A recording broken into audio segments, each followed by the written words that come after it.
வணக்கம். இந்திய நேரப்படி காலை 6 மணி. ஜெம் தலைப்புச் செய்திகள்.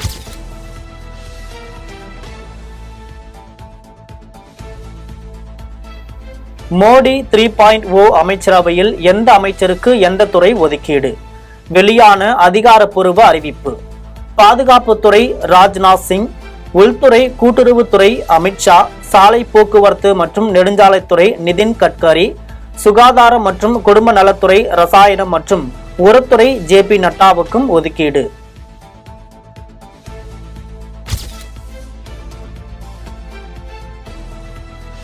நிதித்துறை நிர்மலா சீதாராமன், வெளியுறவுத்துறை ஜெய்சங்கருக்கும் ஒதுக்கீடு. வேளாண் விவசாய நலத்துறை மற்றும் கிராமப்புற வளர்ச்சித்துறை சிவராஜ் சிங் சௌகான், வீட்டு வசதி நகர்ப்புற வளர்ச்சித்துறை மற்றும் மின்துறை மனோகர் லால் கட்டாருக்கும் ஒதுக்கீடு.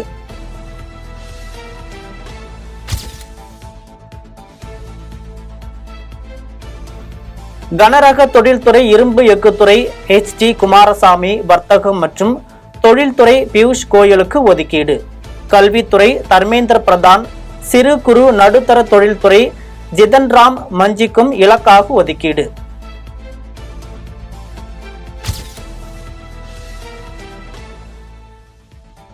சுரேஷ் கோபிக்கு பெட்ரோலியத்துறை சுற்றுலாத்துறை இணை அமைச்சராகவும், தமிழகத்தில் எல் முருகன் தகவல் மற்றும் ஒலிபரப்புத்துறை நாடாளுமன்ற விவகாரத்துறை இணை அமைச்சராக ஒதுக்கீடு.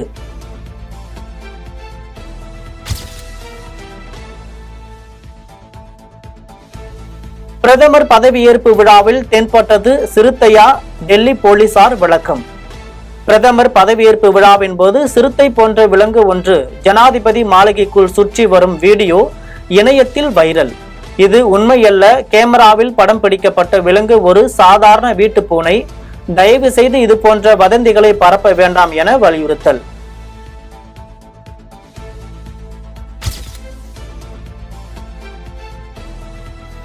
மூன்று கோடி வீடுகள் கட்டி நிதி ஒதுக்கீடு. மூன்றாவது முறையாக பிரதமராக நரேந்திர மோடி பதவியேற்ற பின் பிரதமர் மோடி தலைமையில் நடைபெற்ற முதல் கூட்டத்தில் மத்திய அமைச்சரவை ஒப்புதல்.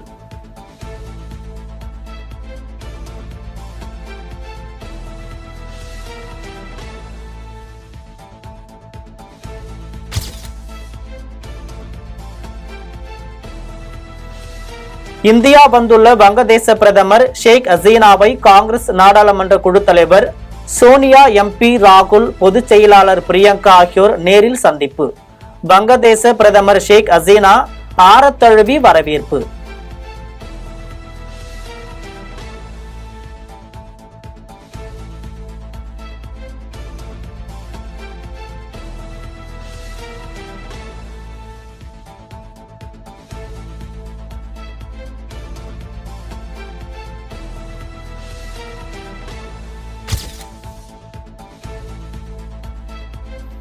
திமுக நாடாளுமன்ற குழு தலைவராக கனிமொழி நியமனம்.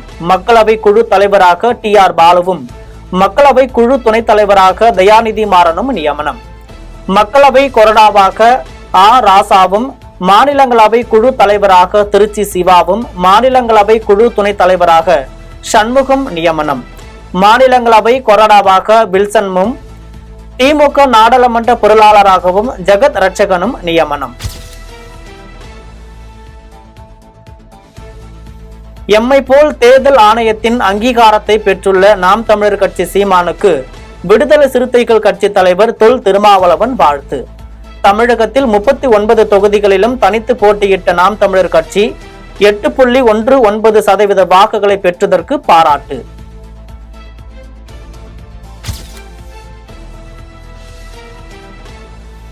பத்திலிருந்து 11 நாடாளுமன்ற தேர்தலில் ரேபரேலி மற்றும் அமேதி தொகுதியில் வெற்றி பெற்றதற்கு இன்று வாக்காளர்களுக்கு நன்றி தெரிவிக்கிறார் ராகுல். காங்கிரஸ் பொதுச் செயலாளர் பிரியங்கா காந்தியும் பங்கேற்பு.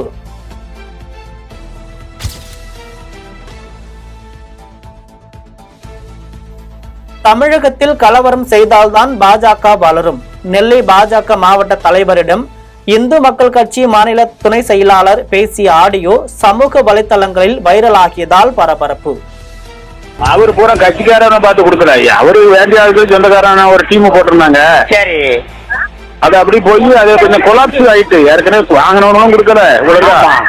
ஆமா கொடுக்கறதுக்கு போட்ட ஆட்களுக்கும் அண்டர்ஸ்டாண்டிங் இல்ல. கிடக்கிற தேவையில்ல, நீங்க கொடுத்த துட்டு பூரா வீணு. ஆமா ஆமா. இந்த துட்டு நம்ம இந்துக்களை எத்தனை பேரோ பயன்படக்கூடியவ, நம்ம இந்துக்கள் எவ்வளவு இடமோ நம்ம போகாத இடம் நிறைய இருக்கு. அங்க போய் நம்ம ரீச் பண்ணுவோம். அதை விட்டுட்டு ஓட்டு கிடைக்காத இந்துக்கள் ஃபுல்லா வந்து கன்னியாகுமரி மாவட்டத்தில் இந்துக்கள் பூரா மொத்தமா ஆயிட்டா கன்சல்ட் ஆயிட்டாங்க. கண்டிப்பா. அப்ப நமக்கு என்ன வந்து மைனாரிட்டியே நமக்கு கொஞ்சம் தேட வேண்டிய பரவாயில்ல. இங்க நம்ம இந்துக்களையே கொஞ்சம் தேடல. நான் சொன்னேன் அவங்க கிட்ட, நீங்க புதுசா சிறுபான்மை சொல்லி அவதாரம் எடுத்துருக்கீங்க, ஒரு காலம் அது விளங்க போறது கிடையாது. கேசவ நாயகர் இருக்காரு, மாநில பொறுப்பு இருக்கிறாரு. இவர் என்ன செஞ்சுட்டாரு? இவருடைய கட்சியை வளர்த்து என்ன செஞ்சுட்டாரு? அண்ணாமலையினுடைய வளர்ச்சி பிடிக்காம அவரும் கேடு பண்ணிட்டானுங்க. அண்ணாமலை வளர்ச்சி பிடிக்காம தமிழகத்துல பிஜேபி அழைச்சானுங்க. இல்ல இதுக்கு மேல தலைவர்லாம் பிஜேபி இருந்தான். எந்த தலைவர் இருந்து பிஜேபி எழுச்சிக்கிற வேலையை இது வரைக்கும் தமிழகத்தில் செய்யல. அண்ணாமலை வந்தப்பதான் கிராமம் பூரா தமிழகம் போச்சு. கலவரம் பண்ணாதான் பிஜேபி தமிழ்நாட்டை கால் ஊன்ற முடியும். இவங்கெல்லாம் மேல உட்கார்ந்து காதியை போட்டு அழைச்ச ஓட்டு எந்த போடாது நமக்கு பிஜேபிக்கு. என்ன ஓட்டு போட என்ன செஞ்சுட்டானுங்க? யாரை இவனுக்கு காப்பாத்திட்டானுங்க? இந்தியாவும் மாலத்தீவும் நெருக்கமாக இணைந்து செயல்படுவதை எதிர்நோக்குகிறோம். மத்திய அமைச்சர் ஜெய்சங்கர் பேச்சு. மாலத்தீவிலிருந்து இந்திய வீரர்களை திரும்ப பெறுமா சீன ஆதரவாளரான அந்த நாட்டின் புதிய அதிபர் முகமது முயிஸ் இந்திய அரசிடம் அறிவுறுத்தல்.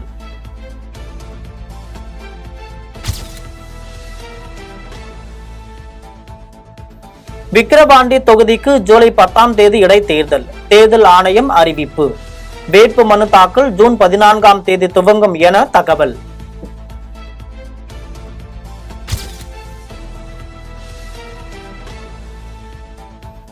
தமிழ்நாடு அரசின் திட்டங்கள் குறித்து பொதுமக்கள் அறிய வாட்ஸ்அப் சேனல் தொடக்கம்.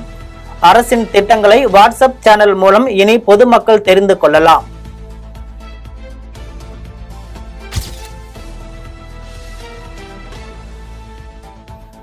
ஆதித்யா L1 விண்கலம் அனுப்பிய வண்ணமயமான புகைப்படங்கள் இஸ்ரோ வெளியீடு.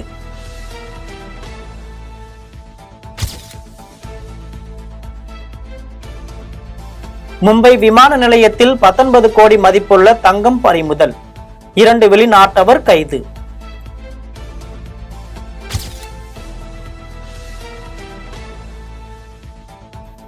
தொடர்ந்து 2வது முறையாக சிக்கிம் முதல்வராக பிரேம் சிங் தமாங் பதவியேற்பு. அமைச்சரவையில் உள்ள அமைச்சர்களும் பதவியேற்பு.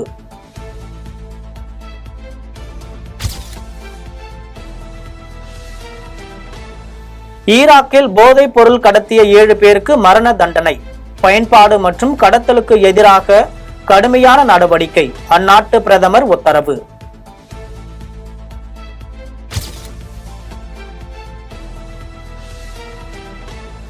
மணிப்பூர் முதல்வரின் பாதுகாப்பு வாகனம் மீது வன்முறை கும்பல் தாக்குதல்.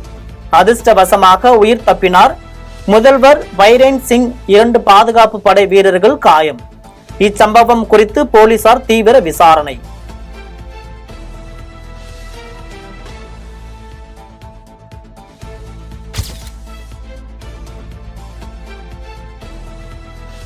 மணிப்பூர் விவகாரம் தொடர்பாக முன்னுரிமையின் கீழ் விவாதிக்கப்பட வேண்டும்.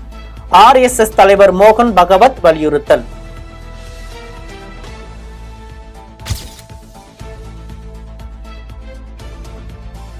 சத்தீஸ்கரில் சத்னாமி சமூகத்தினர் வழிபாட்டு தலத்தை இடித்த மர்ம நபர்கள் மீது நடவடிக்கை எடுக்க கோரி நடந்த ஆர்ப்பாட்டம் கலவரமாக மாறியதில் மாவட்ட ஆட்சியர் அலுவலகத்திற்கு தீ வைப்பு.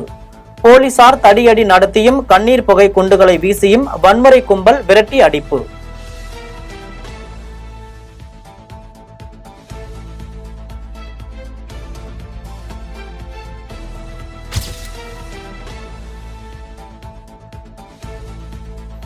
ஐரோப்பிய ஒன்றிய வாக்கெடுப்பில் வலதுசாரி கட்சி எழுச்சி. முன்கூட்டியே தேர்தலை அறிவித்த பிரான்ஸ் அதிபர். ஐரோப்பிய ஒன்றிய வாக்கெடுப்பில் தேசிய பேரணி கட்சி 32% வாக்குகளும் மெக்ரானின் கட்சி 15% வாக்குகளும் பெறலாம் என கருத்து கணிப்பு.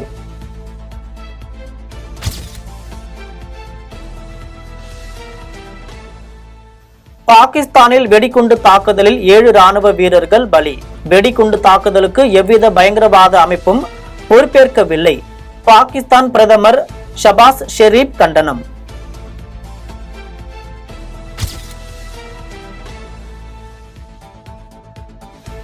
ஜம்முவில் பக்தர்கள் சென்ற பேருந்து மீது துப்பாக்கிச்சூடு நடத்திய பாகிஸ்தான் பயங்கரவாதிகள்.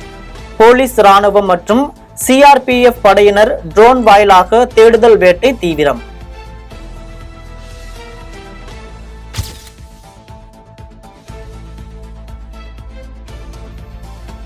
தமிழகம் மற்றும் புதுச்சேரியில் ஒரு சில இடங்களில் அடுத்த 7 நாட்களுக்கு லேசானது முதல் மிதமான மழை பெய்ய வாய்ப்பு. சென்னை வானிலை மையம் அறிவிப்பு.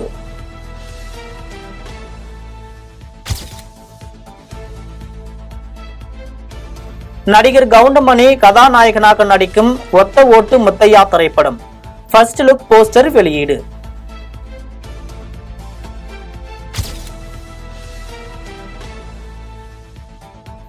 ரசிகர்களின் மிகுந்த எதிர்பார்ப்புக்கிடையே நடிகர் பிரபாஸ் நடித்துள்ள கல்கி 2898 AD ட்ரெய்லர் வெளியீடு.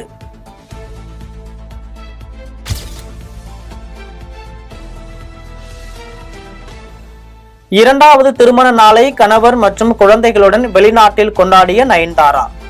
விக்னேஷ் சிவனை தூக்கி சொல்லி குறும் வீடியோ இணையத்தில் வைரல்.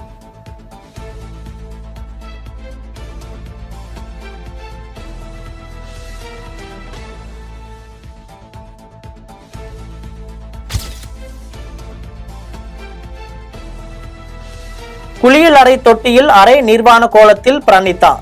ரசிகர்கள் எதிர்ப்பு. நடிகை பிரணீதா நீண்ட நாட்கள் சினிமாவிலிருந்து ஓய்வு எடுத்துவிட்டு மீண்டும் நடிக்க வந்ததால் எதிர்ப்பு.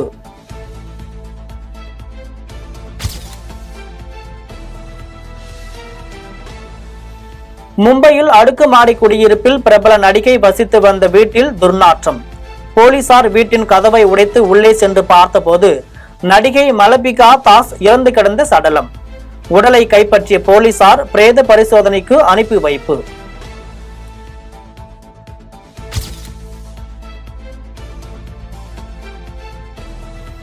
T20 உலகக்கோப்பை தொடரில் வங்காளதேசத்தை வீழ்த்தி தென்னாப்பிரிக்கா வெற்றி. 20 ஓவர்கள் முடிவில் வங்காளதேசம் அணி 7 விக்கெட்டுகள் இழப்பிற்கு 109 ரன்கள் எடுத்தது.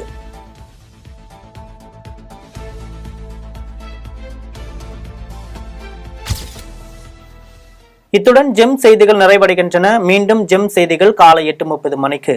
உடனுக்குடன் செய்திகளை காண GemLive.tv என்ற இணையதளத்தில் இணைந்திருங்கள். நன்றி, வணக்கம்.